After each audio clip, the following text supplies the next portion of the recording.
I still remember the smell of salt water and diesel fuel as I stepped onto the research vessel, my heart racing with excitement.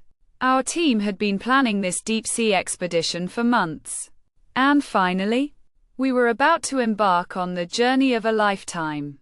As a marine biologist, I had spent years studying the creatures of the ocean, but nothing could have prepared me for what we were about to encounter. Our mission was to explore the Mariana Trench, the deepest point in the ocean, and collect samples of the unique organisms that lived there. The darkness of the deep sea was intimidating, but our state-of-the-art submersible was equipped with the latest technology, including high-intensity lights and a robust communication system. As we descended into the abyss, the water pressure increased, and the light from the surface grew dimmer. We reached a depth of about 30,000 feet. And that's when we saw it. At first, I thought it was just a shadow, a trick of the light. But as we drew closer, I realized it was something alive. The creature was massive. Its body a dark, undulating mass that seemed to stretch on forever. It had no discernible eyes, but it seemed to be aware of our presence. I felt a chill run down my spine as it began to move towards us.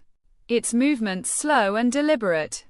Our lights illuminated the seafloor, but the creature seemed to absorb the light, making it almost invisible. I couldn't shake the feeling that we were being watched, that unblinking eyes were trained on us from the darkness. The captain's voice was calm and steady as he spoke into the comms system, but I could sense the tension in his words. "We're going to try and collect a sample," he said. "Everyone, stay sharp." The submersible's manipulator arm extended, and we slowly reached out to touch the creature. As soon as we made contact, the creature began to change.